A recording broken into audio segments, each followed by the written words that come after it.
या गावात येऊन 4 दिवस झाले लोकांची काही गर्दी दिसत नाही. या गावात कोणी माणसं आहेत की नाही? काय काढून राहिले ठेवू कुठे हात काढ सांग ना पुढे बसू काय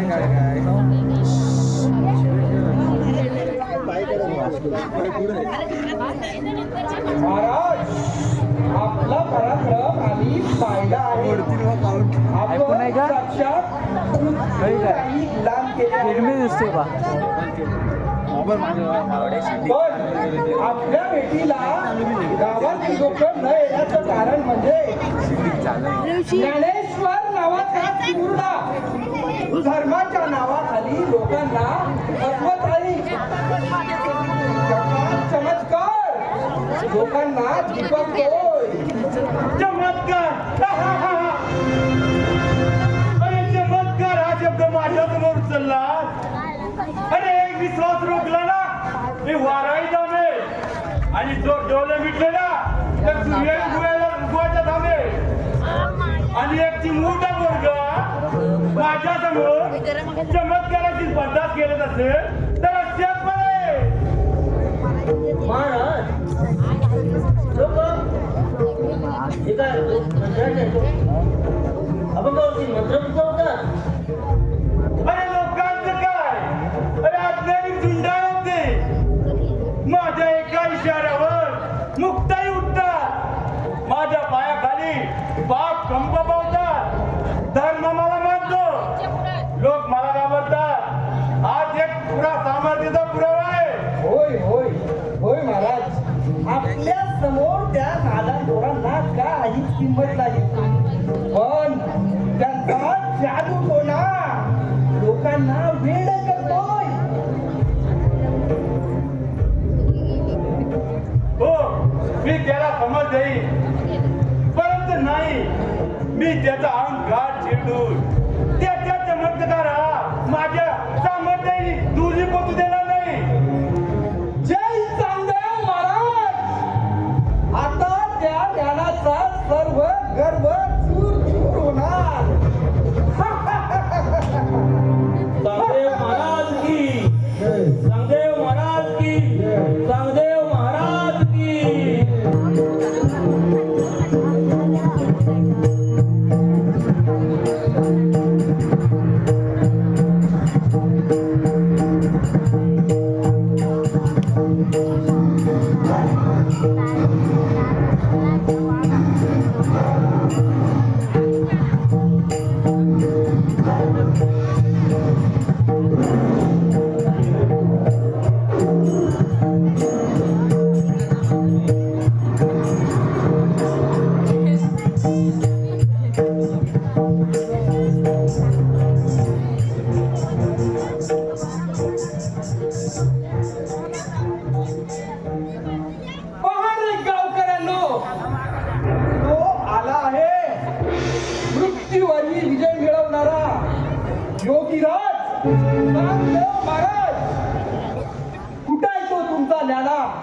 आज आम्ही त्याची खबर घेणार आहोत. मी योगी मी अमर योगी.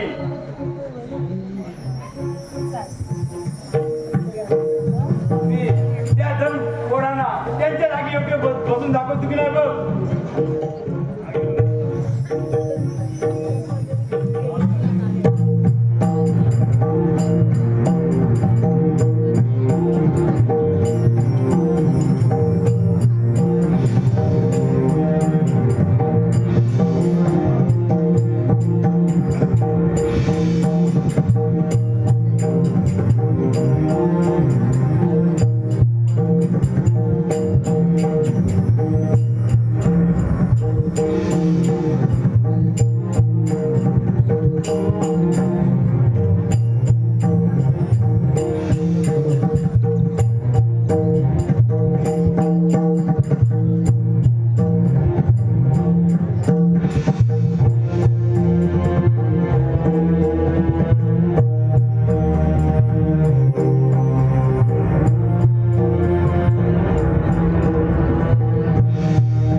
देवा,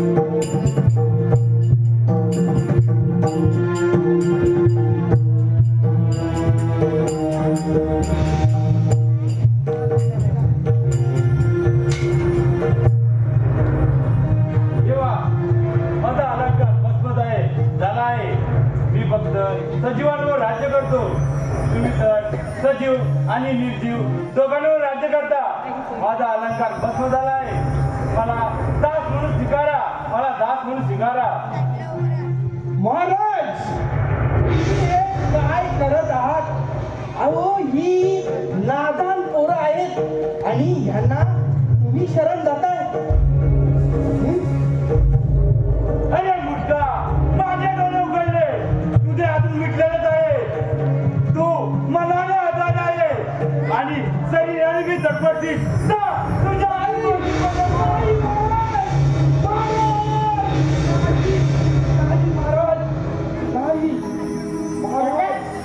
दादा खरंच हा चांदेव महाराज रिकाम्या पाण्यासारखा निघाला, रिकाम्या डोक्याचा माणूस. महाराज, तुमची चूक मोठी नव्हती. तुम्ही अहंकारात साधकाचा शत्रूच असतो. तुम्ही सामर्थ्य जोडलं पण दया करुणा मात्र विसरलात. संपूर्ण जगाला प्रेमानं जोडणं हाच खरा धर्म. माऊली, मला क्षमा करा, मला शिष्य म्हणून स्वीकारा. महाराज, माझं शिष्यत्व स्वीकारण्यापेक्षा ही माझी आई समान बहीण मुक्ताबाई हिचं शिष्यत्व स्वीकारा. मला क्षमा कर माऊली. निवृत्तीराया निवृत्तीराया सोपान मुक्ताबाई ज्ञान सगया.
गर्वाने आणि कटुतेने मी लोकांना चुकीचा मार्ग दाखवला. आज हे माझं शरीर रोगाने जळतंय आणि मन अधर्माने करपतंय. समक्ष माऊली, मला माफ करा. माऊली, मला माफ करा. विसोबा, तुझ्या विरोधानेच मला ज्ञानाची प्रेरणा मिळाली. तू माझा वैरी नाहीस, तू माझ्या ज्ञानाचा आधार आहेस. विसोबा, खरं सांगायचं झालं तर तुझ्या विरोधामुळेच मी आज माऊली म्हणून झालो आहे. तू अधर्म केलास, आणि खरं धर्म म्हणजे जगाला तोडणं नाही. अगं मुक्ते, समजाव ना विसोबाला, दे त्याला एक मांडा. हा माझा वैरी नाही.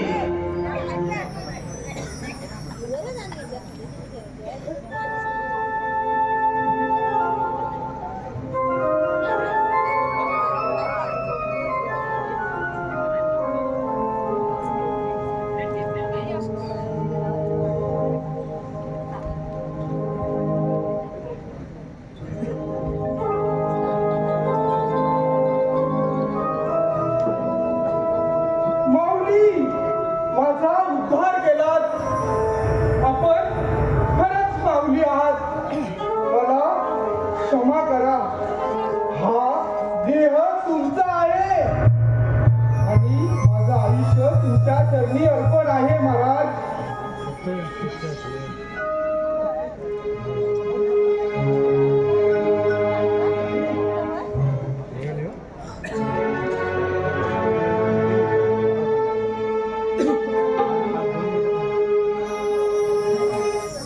रामदेवा, आता तू खूप कार्य पूर्ण केलंय. तुझं आयुष्य समाजासाठी यज्ञासारखं झळकलं. आता विश्रांती घेण्याची वेळ आली आहे. दादा, मी आता समाधी घेईन असं म्हणतोय. माझं शरीर मिटेल, परंतु माझं ज्ञान या सदैव दुनियेमध्ये तेवत राहील. दादा, आम्ही कसे राहू तुमच्या विना? अगं मुक्ते, मी कुठेही जात नाहीये.